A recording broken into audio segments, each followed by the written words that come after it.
The first crack of wood splitting was what finally pushed Thomas over the edge. After years of staring at the dilapidated garden shed, a relic from the previous homeowners that sat precariously in the far corner of his backyard, Thomas Morgan had finally decided today was the day. Armed with a sledgehammer, work gloves, and enough determination to finally rid himself of the eyesore, he had begun dismantling it piece by rotting piece under the warm April sun. That was when the shrill voice cut through the peaceful suburban afternoon. "Excuse me, what do you think you're doing?" Thomas turned slowly, wiping sweat from his brow, to see a woman standing at the edge of his property. Her perfectly highlighted bob haircut seemed to vibrate with indignation. Designer sunglasses perched atop her head like a crown. Even from 20 feet away, Thomas could see her French manicured fingernails gripping her phone like a weapon. "Taking down my shed," Thomas replied simply, gesturing to the half-demolished structure behind him. "Can I help you with something?" The woman, whom Thomas vaguely recognized as living 3 doors down, pursed her lips in disapproval. "That shed has been there for 15 years. You can't just tear it down." Thomas blinked, momentarily confused. He purchased the modest ranch-style home 6 months ago, his first property after the divorce. The backyard renovation was supposed to be therapeutic, a fresh start. The realtor had specifically mentioned that the decrepit shed was on his property line and could be removed at his discretion. "Ma'am, I'm pretty sure I can. It's on my property." "That's debatable," she snapped, taking 2 steps onto his lawn. "And my name is Patricia Winters, not ma'am. I'm the envelope president for Maple Creek Estates." Thomas sighed, setting down his sledgehammer. He purposely bought in this neighborhood because it didn't have an HOA. There is no HOA in this subdivision. The realtor was very clear about that. Patricia's face flushed. "Well, I'm starting one. And that shed serves as a privacy barrier between our properties." "Between our?" Thomas turned, puzzled. Patricia lived 3 houses down and across the street. Her property didn't come anywhere near his backyard. "You don't even border my yard. It affects the entire neighborhood aesthetic," she insisted, stepping further onto his property, phone now raised. "I'm documenting this violation." Thomas felt a headache forming. He'd taken the day off work for this project, and the last thing he needed was a confrontation with someone who clearly had no jurisdiction over his property. "Look, Patricia, I understand change can be difficult, but this shed is literally falling apart. It's a safety hazard." "It's historic," she countered. Thomas couldn't help but laugh. "It's a prefab shed from the 90s. Patricia's eyes narrowed to slits. "We'll see how funny you find it when I call the authorities. This is a violation of neighborhood standards." Before Thomas could explain yet again that no such standards existed, Patricia was already dialing, her voice rising dramatically as she reported property destruction and potential decrease in neighborhood property values to whoever was unfortunate enough to answer her call. Thomas shook his head and returned to his work, deciding to ignore her. The shed was halfway dismantled already, revealing years of mouse nests and rotted floorboards that confirmed his decision to remove it. He didn't actually believe she had called the police. Surely they had better things to do than mediate a dispute over a fallen-apart garden shed. But 20 minutes later, as Thomas was loading splintered wood into a rented dumpster, a patrol car pulled up in front of his house. Patricia stood triumphantly at the curb, arms crossed, a smile of vindication spreading across her face. Thomas sighed, setting down the boards in his hands and pulling off his work gloves. This was going to be a long afternoon. Officer Ramirez had been on the force for 15 years, and in that time he'd responded to every type of call imaginable. But property disputes in quiet suburban neighborhoods like Maple Creek were becoming an increasingly common part of his shift rotation. As he stepped out of his patrol car, he immediately sized up the situation. One man with demolition tools, one agitated woman pointing emphatically, and what appeared to be a half-dismantled garden shed. "Afternoon, folks," Officer Ramirez said, approaching with practiced neutrality. "I understand there's some disagreement about property matters." Patricia pounced before Thomas could open his mouth. "Officer, thank goodness you're here. This man is destroying neighborhood property without proper permits or HOA approval." Officer Ramirez turned to Thomas, who was brushing wood chips from his t-shirt. "Sir, it's my shed on my property," Thomas explained calmly, reaching into his back pocket. "I have the deed right here showing the property lines. The shed is well within my boundaries."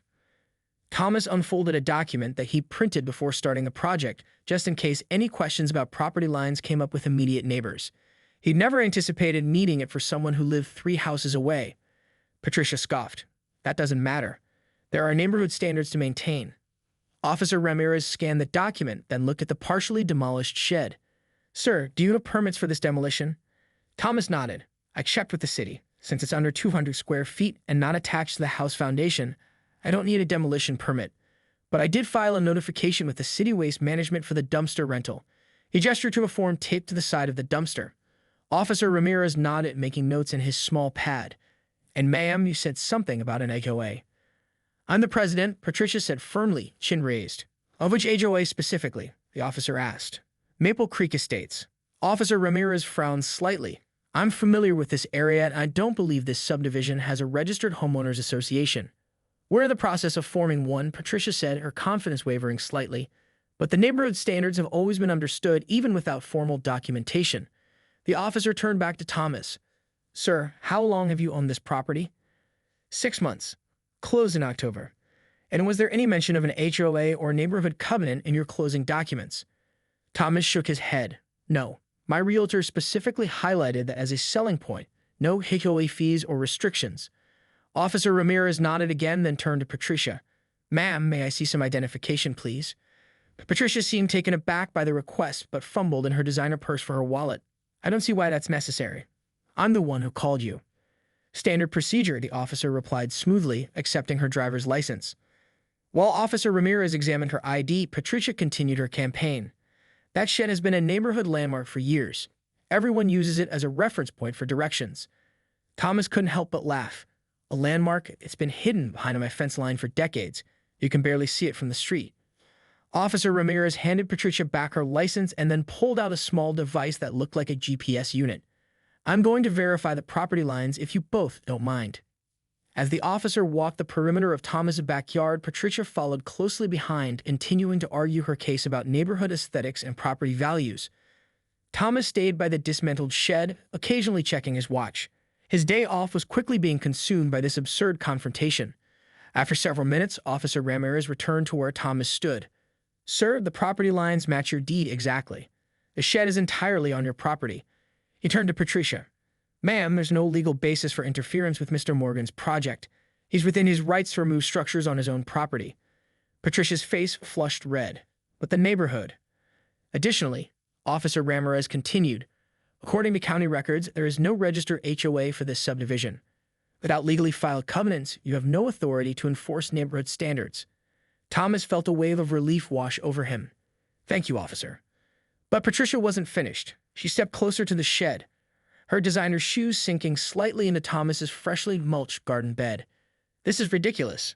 I've lived here for 12 years, and I know what's best for this community. Officer Ramirez's expression shifted subtly. Ma'am, are you aware that you're currently standing on Mr. Morgan's property without his permission? Patricia waved dismissively. That's hardly relevant to the issue at hand. The afternoon sun beat down on the three of them as Patricia's indignation visibly battled with the reality of her situation. For a tense 30 seconds, no one moved. This is absurd, Patricia finally said, her voice quivering slightly. I'm trying to protect our neighborhood values. Officer Ramirez remained composed. Ma'am, please step back to the public sidewalk now. With obvious reluctance, Patricia took several exaggerated steps backward until she reached the edge of Thomas's lawn. Happy now? She asked, arms crossed tightly across her chest. The sidewalk, please, Officer Ramirez repeated, gesturing to the concrete path beyond the grass. Thomas watched as Patricia complied, her designer heels clicking against the pavement with deliberate force. He hadn't wanted things to escalate this far, but her unfounded sense of authority over his property had pushed beyond reasonable limits. Thank you, Officer Ramirez said once Patricia was properly on public property. He turned back to Thomas. Sir, you mentioned she's been on your property before today? Thomas nodded. 3 times this week. Once I found her measuring the distance from my fence to the shed, and twice she was taking photos of my backyard from inside my property line. Patricia gasped. That's not true. I was simply documenting neighborhood conditions from the street. I have security camera footage, Thomas replied quietly. He hadn't wanted to mention the recently installed cameras, a precaution after the divorce when his ex-wife had made some concerning threats, but Patricia's persistent intrusions had been captured clearly. Officer Ramirez raised an eyebrow.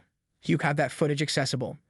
Thomas pulled out his phone, opened his security app, and scrolled back through the recorded clips. He found one from 2 days prior showing Patricia clearly stepping over his side garden and walking around the shed with a measuring tape. Officer Ramirez reviewed the footage, then looked up at Patricia, whose face had turned an alarming shade of red. That's an invasion of my privacy, she sputtered. You can't film people without their consent. Actually, Officer Ramirez corrected, in this state, homeowners have the right to record activity on their own private property. There's no expectation of privacy when you're trespassing on someone else's land. Thomas hadn't expected the afternoon to take this turn. He'd simply wanted to remove an eyesore from his yard and maybe start planting the vegetable garden his therapist had suggested might be healing after the bitter divorce. Instead, he was in the middle of what felt like a neighborhood showdown. "Look," Thomas said, trying to defuse the situation. "I just want to finish my project. The shed is half down already. Can we all just move on?" But Patricia seemed beyond reasoning. "This isn't over," she declared, pulling out her phone again. "I'm calling the neighborhood committee right now." Officer Ramirez sighed. "Ma'am, we've established there is no official neighborhood committee or HOA with legal authority here. We meet every month at Diane's house," Patricia insisted, as if this somehow conferred legal standing. "We've maintained community standards for years through social consensus." "Social consensus is an enforceable law," Officer Ramirez explained patiently. "Now, regarding your unauthorized entry onto Mr. Morgan's property." Thomas watched as Patricia's expression shifted from righteous indignation to dawning concern. "Given the video evidence and Mr. Morgan's statement that he asked you to leave his property multiple times," Officer Ramirez continued, "I have grounds to issue you a citation for trespassing." "A citation?" Patricia's voice jumped an octave. "You can't be serious." "I was protecting the neighborhood." "I'm afraid I am serious," Officer Ramirez replied, pulling out his citation pad. "This is a formal warning. If Mr. Morgan reports any further incursions onto his property, you could face more serious charges." As Officer Ramirez began writing up the citation, Thomas noticed movement across the street. Several neighbors had emerged from their homes, watching the scene unfold with undisguised curiosity. Among them was an elderly gentleman Thomas recognized as Mr. Finch, who had brought over homemade bread when Thomas first moved in. Mr. Finch crossed the street, approaching cautiously. "Everything all right over here?" he asked, his voice carrying the slight tremor of age. Patricia immediately turned to him. "Frank, thank goodness. Tell the officer about our neighborhood standards regarding property modifications." Mr. Finch looked confused. "What standards?" "The ones we discuss at Diane's monthly gatherings," Patricia said impatiently. Mr. Finch chuckled. "Patricia, those are just coffee klatches where you complain about everyone's yards. Nobody agreed to any standards." The next morning, Thomas woke to the sound of voices in his backyard. Alarmed, he quickly pulled on a t-shirt and jeans before hurrying to the kitchen window. What he saw stopped him in his tracks. Mr. Finch was there, as promised, but he hadn't come alone. 4 other neighbors, whose names Thomas had yet to learn, were gathered around the remains of the shed. One was dismantling boards with careful precision, another was sorting materials into piles, and 2 others were carrying debris to the dumpster. Thomas slipped on his shoes and stepped outside, overwhelmed by the unexpected help. "Morning, young man," Mr. Finch called out cheerfully. "Hope we didn't wake you too early. Thought we'd give you a hand before the day gets too hot." "I thank you," Thomas stammered, genuinely moved. "You really didn't have to do this." A woman in her 40s with a practical ponytail and work gloves extended her hand. "I'm Diana from 2 doors down. That's my husband Mike sorting the wood. The tall guy is Ron from across the street, and the woman in the blue hat is Elaine from the corner house." Thomas shook her hand, trying to commit the names to memory. After 6 months of quiet hellos and brief waves, this sudden community involvement was unexpected but welcome. "We figure after yesterday's excitement, you could use some neighborly support," Diana explained. "Plus, many hands make light work." "Speaking of yesterday," Mike chimed in, carefully placing a salvageable piece of lumber in a separate pile. "Patricia's little citation has become the talk of the neighborhood." Thomas winced. "I didn't mean for things to escalate like that." Ron laughed, a booming sound that suited his tall frame. "Don't feel bad. Patricia has been appointing herself the neighborhood authority for years. It was bound to come to a head eventually. Remember when she tried to fine the Johnsons for planting wildflowers instead of a proper lawn?" Elaine asked, shaking her head. "Or when she left those passive-aggressive notes about approved holiday decoration colors?" Thomas listened as the neighbors shared stories of Patricia's previous attempts at controlling the neighborhood aesthetic. What emerged was a picture of a woman who had gradually alienated nearly everyone around her with her self-appointed authority. "The thing is," Mr. Finch said, pausing to rest on a garden bench Thomas had recently added, "Patricia wasn't always like this. After her husband left and her kids went to college, she just seemed to need something to control." Thomas nodded, understanding all too well how life's disruptions could leave a person grasping for stability. His own divorce had sent him searching for a fresh start in this very neighborhood. "Still," Diana added, "there's a difference between finding purpose and imposing your will on others." By mid-morning, with everyone working together, the shed was completely dismantled. The salvageable lumber was neatly stacked.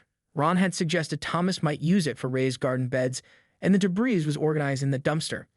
Thomas went inside and returned with a tray of cold lemonade and some hastily assembled sandwiches.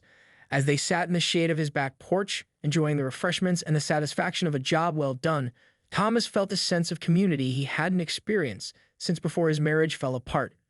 "So," Diana asked, "what are your plans for this space now that the shed is gone?" Thomas hesitated, then decided to share. "My therapist suggested gardening might be therapeutic. I was thinking of putting in some vegetables, maybe a few flowers."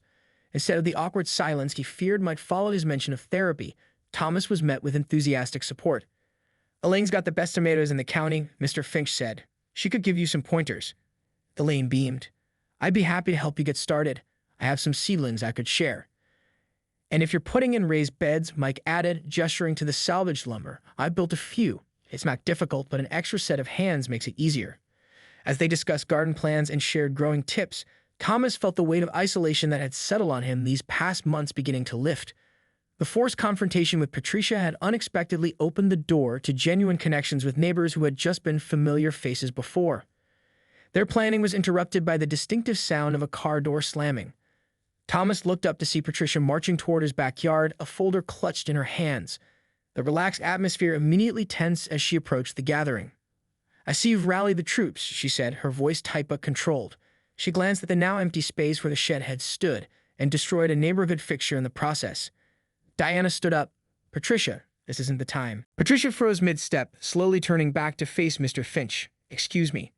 "I said I built that shed," Mr. Finch repeated, his voice gaining strength. "Back in '86 when Helen and I first moved in." Thomas looked at the elderly man with newfound curiosity. "You owned my house before?" Mr. Finch nodded. "For nearly 30 years. We sold it to the Hendersons in 2015 when Helen's health started failing and we needed a single-story home." He gestured to his current residence across the street. "We couldn't bear to leave the neighborhood entirely." Patricia's triumphant expression faltered. "Then you should know better than anyone that it was properly permitted and shouldn't have been demolished without city approval." "That's the thing," Mr. Finch said, easing back down onto the bench. "I never got a permit." A heavy silence fell over the group. "But I have the records right here," Patricia insisted, tapping her folder. "Permit hashtag 8642B issued April 1986 for a garden structure at this address." Mr. Finch chuckled softly. "Oh, I applied for one all right, even paid the fee. But then the inspector came out and said the design didn't meet code because it was too close to the property line. I would have had to move it 3 feet in, which would have put it right in the middle of Helen's rose garden." His eyes took on a faraway look. "Helen loved those roses more than anything." "So what happened?" Thomas asked. "Well, the inspector was an old fishing buddy of mine. He understood the situation with Helen's roses, so he made a suggestion off the record. He said if I reduced the size by 20% and didn't attach it permanently to a concrete foundation, it would fall under the accessory structure exemption and would need a permit after all." Mr. Finch looked directly at Patricia, "So I withdrew my application, got my fee refunded, and built a smaller shed that didn't need a permit. Whatever paperwork you found was for the original application that was never approved or finalized." Patricia opened and closed her mouth several times before finding her voice. "But the county records show an application that was withdrawn," Mr. Finch finished for her. "If you look closely at those papers, I bet you'll find there's no final inspection signature or certificate of completion, because there never was one." Thomas watched as Patricia frantically flipped through her documents, her face falling as she apparently confirmed Mr. Finch's account. "But that doesn't change the fact that the shed was a neighborhood fixture," she insisted, though her voice had lost its edge of certainty. "Patricia," Diana said gently, "it was an old, rotting shed on someone else's property. Why does this matter so much to you?" Patricia's shoulders sagged slightly, the folder dropping to her side. For a moment, her carefully maintained facade seemed to crack. "Because nothing in this neighborhood stays the same anymore," she said quietly. "The Millers painted their traditional colonial blue last year. The Johnsons tore out their normal lawn for those wild-looking native plants. The Hendersons sold to," she gestured vaguely toward Thomas, "to newcomers. Everything is changing, and nobody seems to care about maintaining what made this neighborhood special." An uncomfortable silence followed her words. Thomas recognized the fear behind them, the same fear of change and loss of control he felt during his divorce. "Patricia," he said carefully, "I understand wanting things to stay familiar. But that shed was falling apart. It wasn't safe." "And change isn't always bad," Elaine added. "Those native plants at the Johnsons have brought so many butterflies and birds to the neighborhood." Mr. Finch nodded. "I miss the way things were sometimes too, Patricia. especially with Helen gone. But you can't freeze a neighborhood in time. Patricia looked at the group surrounding Thomas, neighbors who had come together to help rather than hinder. For a brief moment, something like longing flashed across her face. Well, she said finally, straightening her posture, I suppose if the permit was indeed withdrawn, there's no basis for a complaint. She tucked the folder under her arm. I'll cancel the inspection request. As she turned to leave, Thomas made a decision. Patricia, he called after her. I'm planning to put in a vegetable garden where the shed was. I could use some advice on what grows well in this soil. She paused, clearly suspicious of the overture. I wouldn't know. I don't garden. But you mentioned at the homeowners meeting last month that your tomatoes always get blossom and rot, Diana said, catching on to Thomas' intent. Ron's got a solution for that with his eggshell compost technique. Patricia blinked in surprise. You were listening to that? Of course, Diana replied. Just because we don't agree with your self-appointed authority doesn't mean we don't listen.